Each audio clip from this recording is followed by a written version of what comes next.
Dear students, next we will discuss about a function. Function को हम एक example से समझने की कोशिश करते हैं। उसके लिए हमने दो सेट्स लिए हैं, set capital A, set A is equal to A, small A, B and C, and set B is equal to X Y ji.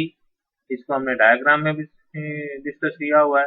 We two on empty set such that the first condition is f is a relation from set A to set B, that is f is a subset of A cross B। पहली condition क्या है कि relation f को हम function तब कहेंगे जब f जो आप रिलेशन ले रहे हैं वो सबसेट होगा A क्रॉस B का। तो इसके लिए हमें पहले A क्रॉस B डिफाइन करना पड़ेगा। तो A क्रॉस B हमने डिफाइन किया है, सेट A के एलिमेंट A को सेट बी के तमाम एलिमेंट के साथ रिलेट किया है। तो देखें ए एक्स, ए वाई, ए जी। इसी तरीके से सेट ए के एलिमेंट बी को सेट बी के तमाम एलिमेंट के साथ रिलेट किया, तो वो क्या हो गया, B X, B Y and B Z. इसी तरीके से सेट ए के एलिमेंट सी को बी सेट के तमाम एलिमेंट के साथ रिलेट किया है, तो वो आपके पास आ गया सी एक्स, सी वाई एंड सी जी। तो ये कार्टेशियन प्रोडक्ट हो गया। हमने एक सबसेट लिया है f, वो नीचे डिफाइन किया हुआ है, f is equal to A G B X C Y.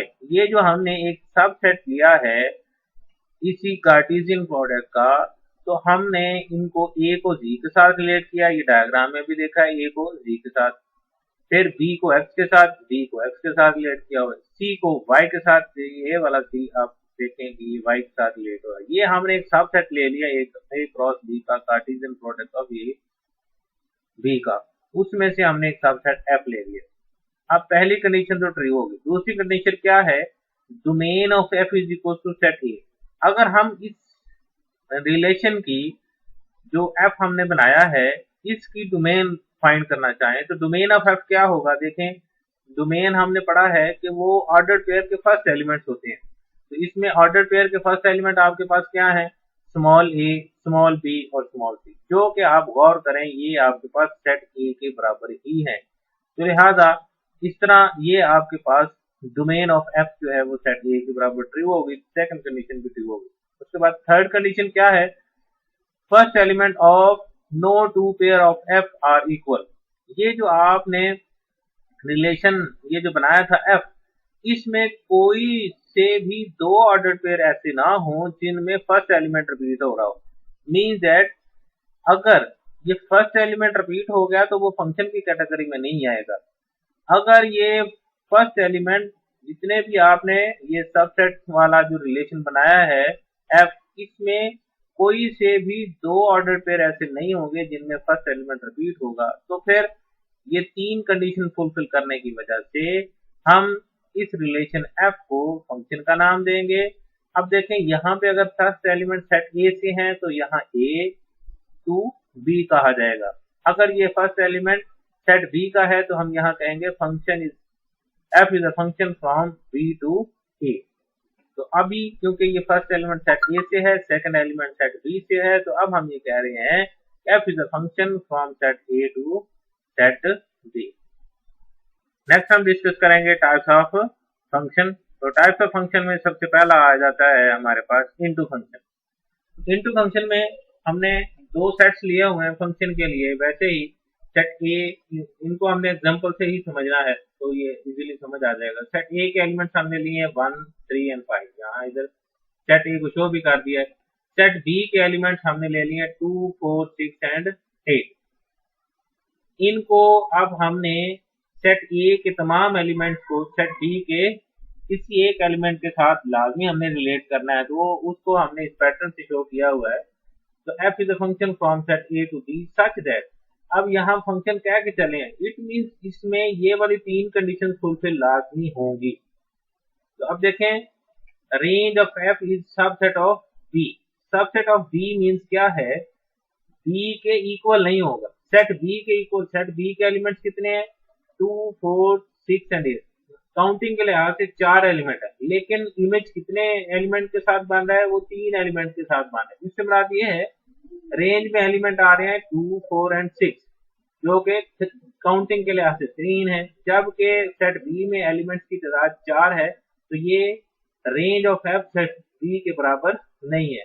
That is range of F is not equal to B. Then F is said to be a function from set A into set B. तो इसको हमने देखा कि ऐसा function जिसमें range set B के बराबर second set के बराबर नहीं होगी, वो आपके पास इनटू फंक्शन होगा। उसके बाद ऑन टू फंक्शन क्या है? अगर आपके पास रेंज सेट बी के बराबर आ जाए, सेकंड सेट के बराबर आ जाए, तो फिर आप उसको ऑन टू फंक्शन या फिर सब्जेक्टिव फंक्शन का नाम देंगे। उसके लिए हमने देखे एग्जांपल लिए, set A is equal to 1 3 and 5, set B is equal to 2 4। if a function f from set a to b is such that इस तरह का हो कि रेंज सेट b के बराबर आ जाए, तो देखें 1 रिलेट हो रहा है 2 के साथ, 3 भी रिलेट हो रहा है 2 के साथ, और 5 रिलेट हो रहा है 4 के साथ। तो इस सेट a के तमाम एलिमेंट्स सेट b के किसी एक एलिमेंट के साथ लाजमी रिलेट हो चुके हैं। और इसमें देखें हमने ये गौर किया है, इसको कह के चले हैं कि ये एक फंक्शन है, मीन दैट वो ऊपर वाली 3 कंडीशन फुलफिल हो रही हैं, उसके बाद हम इसको फंक्शन कह के चले। अब आगे है उसकी टाइप, ये किस टाइप का फंक्शन है। तो अब इसमें देखें कि रेंज वो सेट बी के बराबर आ गई है, तो लिहाजा ये ऑन टू या फिर सब्जेक्टिव फंक्शन होगा। उसके बाद थर्ड 1 1 एंड इनटू फंक्शन, ये आपके पास इंजेक्टिव फंक्शन होता है जिसमें ये कंडीशन फुलफिल हो रही हो। तो इसको भी हमने एग्जांपल से समझने की कोशिश की है। Set a is equals to 1 2, set b is equals to a b c। if a function a into b, अब into कह के चले हैं, तो into आपके पास क्या है, जो हमने देखा था कि जिसमें रेंज सेट b के बराबर नहीं होगी वो into फंक्शन होगा। तो इसमें देखें यहाँ आपके पास एक एलिमेंट ऐसा बच रहा है b में जो कि रेंज में शामिल नहीं है, वो सेट b में शामिल है। is such that second element of no two of its order pair are equal। इसमें देखें कि सेकंड एलिमेंट रिपीट ना हो। फर्स्ट एलिमेंट की तो फंक्शन के लिए ये था कि फर्स्ट एलिमेंट रिपीट नहीं होना चाहिए, लेकिन आपके पास क्या है 1 1 की कंडीशन में ये भी है कि सेकंड एलिमेंट भी रिपीट ना हो। तो देखें डियर स्टूडेंट्स, जो हमने ऑन टू में किया था, यहाँ ये एलिमेंट 2 एक ऐसा था जो कि रिपीट हो रहा था, यहाँ पे देखें ये सेकंड एलिमेंट रिपीट हो रहा है। फर्स्ट एलिमेंट रिपीट नहीं होना चाहिए, वो फंक्शन की शर्त है, लेकिन 1 1 की शर्त ये है कि वो सेकंड एलिमेंट भी रिपीट ना हो। तो ऐसा फंक्शन जिसमें सेकंड एलिमेंट भी रिपीट ना हो और रेंज भी सेट बी के बराबर ना हो, तो वो आपके पास 1 1 और इनटू फंक्शन होगा। इसको आप इंजेक्टिव फंक्शन का नाम भी देंगे। उसके बाद फोर्थ आपके पास आ गया 1 1 एंड ऑन टू। तो डियर स्टूडेंट्स 1 1 में क्या है कि सेट ए का एलिमेंट सेट बी के सिर्फ एक एलिमेंट के साथ रिलेट होगा, और उसके बाद सेकंड सेट के एलिमेंट्स जो हैं वो रिपीट नहीं होंगे किसी भी ऑर्डर पेयर की फॉर्म में। तो इसमें देखें set A is equal to A B C, set B is equal to X Y Z, ये हमने ले लिए। उसके बाद if F is a function from A into B, आपके पास ये आ गया ए सेट ए और set B onto function आ गया, सच दैट इस तरह का हो कि second element of no two of its order pair are same. कोई से भी दो ऑर्डर पेयर ऐसे ना हो जिनमें सेकंड एलिमेंट रिपीट हो, तो फिर ऐसा जो फंक्शन होगा उसको आप 1 1 और ऑन टू का नाम देंगे। इसमें देखें ऑन टू में क्या कंडीशन होती है कि रेंज सेट बी के बराबर होती है। तो आप देखें कि ये रेंज भी सेट बी के बराबर है, इसके अलावा सेकंड एलिमेंट भी किसी ऑर्डर पेयर में रिपीट नहीं हो रहा, तो लिहाजा ये एक फंक्शन तो है, लेकिन कौन सा है, बाइजेक्टिव फंक्शन है, जिसमें ये दोनों कंडीशन होंगी 1 1 और ऑन टू, वो आपके पास बाइजेक्टिव फंक्शन होगा। तो अब डियर स्टूडेंट्स हम देखते हैं, इनकी समरी देखते हैं।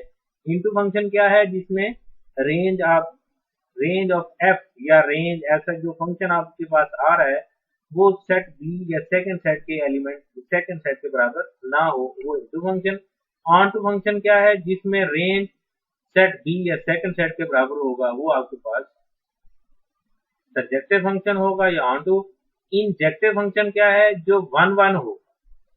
इंजेक्टिव फंक्शन क्या है, जो 1 1 हो, उसको आप इंजेक्टिव फंक्शन। बाइजेक्टिव फंक्शन क्या है, जिसमें 1 1 और ऑन टू दो कंडीशन होल्ड हो जाएंगी, वो आपके पास क्या होगा, बाइजेक्टिव। इंजेक्टिव फंक्शन में भी ऐसे होता है कि वो 1 1 हो और साथ में रेंज भी सेट बी के बराबर ना हो, तो वो आपके पास इंजेक्टिव फंक्शन होगा। ये हमने इसमें यहाँ देखा है इंजेक्टिव फंक्शन में कि ये आपके पास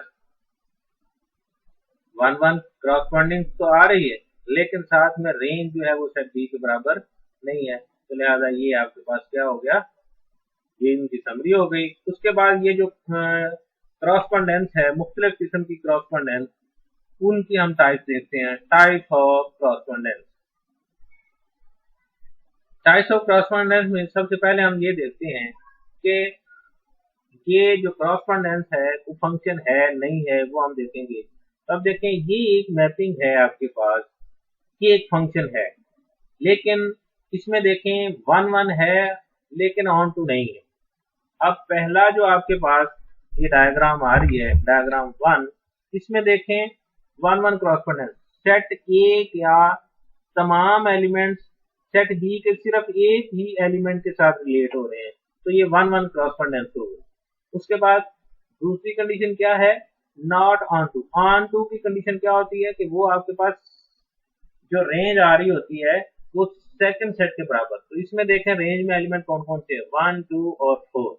3 एक ऐसा एलिमेंट है जो किसी के साथ भी रिलेट नहीं हो रहा, तो इट मीन्स ये रेंज में नहीं है, तो लिहाजा रेंज सेट बी के बराबर नहीं है, तो लिहाजा ये फंक्शन ऑन टू नहीं है। ये सिर्फ और सिर्फ 1 1 है लेकिन ऑन टू नहीं है। सेकंड डायग्राम में देखें, ये फंक्शन ऑन टू है लेकिन 1 1 नहीं है। क्यों नहीं है, इसमें देखें ऑन टू की क्या कंडीशन है कि रेंज सेट बी के बराबर है, तो वो क्लियर नजर भी आ रहा है।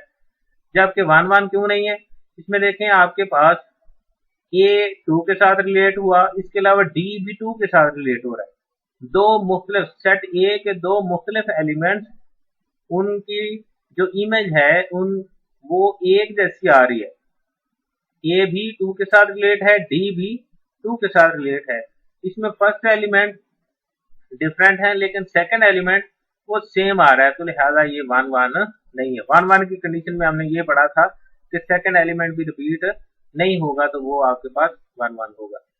थर्ड डायग्राम में 1 1 और ऑन टू मीन्स दैट ये बाइजेक्टिव फंक्शन आपको शो हो रहा है।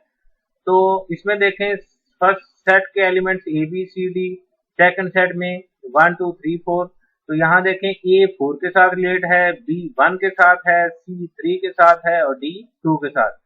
तो फर्स्ट एलिमेंट ए का हर एलिमेंट सेकंड एलिमेंट बी के सिर्फ और सिर्फ एक एलिमेंट के साथ रिलेट हो रहा है, तो इट मींस इसमें सेकंड एलिमेंट जो है वो जो ऑर्डर्ड पेयर बनेगा वो कोई भी ऐसा ऑर्डर्ड पेयर नहीं है जिसमें सेकंड एलिमेंट रिपीट हो रहा है, तो इट मींस ये 1 1 हो गया। उसके बाद ऑन-टू की कंडीशन क्या थी कि जिसमें आपके पास रेंज, जो आप ये फंक्शन की रेंज लेंगे वो set B means that second set के इक्वल आ जाए, तो वो आपके पास फंक्शन जो होगा वो ऑन टू होगा। तो यहाँ देखें रेंज में 1 2 3 4 और सेट बी में भी यही एलिमेंट है, तो लिहाजा ये आपके पास 1 1 और ऑन टू फंक्शन है, तो इट मींस ये बाइजेक्टिव फंक्शन भी है।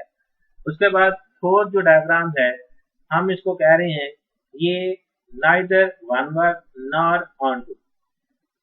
1 1 की कैटेगरी क्या होती है कि फर्स्ट सेट का हर एलिमेंट सेकंड सेट के सिर्फ और सिर्फ एक एलिमेंट के साथ रिलेट होगा। इसमें देखें आपके पास सेट ए का एलिमेंट ए और एलिमेंट सी दोनों की इमेज सी 2 आ रही है, जो कि दो डिफरेंट एलिमेंट और सेम इमेज शो कर रहे हैं, इट मींस 1 1 नहीं है। और ऑन टू फंक्शन क्यों नहीं है, क्योंकि ऑन टू फंक्शन के लिए हमने ये कहा था कि ये आपके पास रेंज सेट बी के बराबर होती है। यहाँ रेंज में एलिमेंट कौन कौन से आ रहे हैं, 1 2 और 3, काउंटिंग के लिए 3 हो गए। 4 एक ऐसा एलिमेंट है जो किसी भी सेट ए के एलिमेंट के साथ रिलेट नहीं हो रहा, तो लिहाजा ये रेंज में नहीं आ रहा। तो रेंज इस फंक्शन की ये आपके पास सेट बी के बराबर नहीं। फंक्शन आप इसको कह सकते हैं, लेकिन ये आपके पास ना तो 1 है और ना ही ऑन टू है। अब देखें कि ये अगर ये 1 और ऑन टू नहीं है, क्या ये इनटू फंक्शन है? तो बिल्कुल है, ये आपके पास इनटू फंक्शन है, क्योंकि इनटू में रेंज सेट बी के बराबर नहीं होती। उसके बाद फिफ्थ जो डायग्राम है वो हमने ये देखा है कि फंक्शन कब नहीं होता, नॉट अ फंक्शन। तो इसमें देखें यहाँ ये एफ भी नहीं लगाया, यहाँ पे एफ वो फंक्शन को शो कर रहा है, इधर एफ नहीं, इधर जस्ट रिलेशन भी होगा। ए को रिलेट किया 2 के साथ, ए को रिलेट किया 4 के साथ, बी को रिलेट किया 1 के साथ, सी को रिलेट किया 3 के साथ। तो डियर स्टूडेंट्स, इसमें आप ये देखें कि अगर हम डोमेन लें, अगर फंक्शन की डेफिनेशन को देखें, यहाँ क्या तीनों जो हमारे पास कंडीशन थी वो फुलफिल हो रही हैं। पहले हम ये देखते हैं ए क्रॉस जब बी लेते हैं तो वो सबसेट हो जाता है। उसके बाद दूसरी कंडीशन क्या है, जब हम डोमेन लेंगे वो सेट ए के बराबर भी आ जाता है। लेकिन तीसरी कंडीशन क्या है, एक दफा फिर हम उसको गौर कर लेते हैं कि तीसरी कंडीशन आपके पास ये थी कि कोई से भी 2 ऑर्डर पेयर ऐसे नहीं होंगे जिसमें फर्स्ट एलिमेंट रिपीट हो रहा होगा। तो अब इसमें देखें कि हमारे पास यहाँ पे जो ऑप्शन ए है, सेट ए का एलिमेंट ए है वो रिपीट हो रहा है, मीन दैट ए 2 के साथ भी रिलेट हो रहा है और ए 4 के साथ भी रिलेट हो रहा है, मीन दैट ए 2 और ए 4 ये आपके पास 2 ऑर्डर पेयर ऐसे आ गए हैं जिनमें फर्स्ट एलिमेंट रिपीट हो रहा है। तो लिहाजा ये फंक्शन की थर्ड कंडीशन फुलफिल ना करने की वजह से फंक्शन नहीं हुआ, ये जस्ट रिलेशन है। तो डियर स्टूडेंट्स, ये आपके पास 5 मुख्तलिफ किस्म की क्रॉसपोंडेंस थी जो कि हमने डिफाइन किए हैं। पहले हमने फंक्शन को डिफाइन किया, फिर टाइप्स ऑफ फंक्शन, उसके बाद टाइप ऑफ क्रॉसपोंडेंस।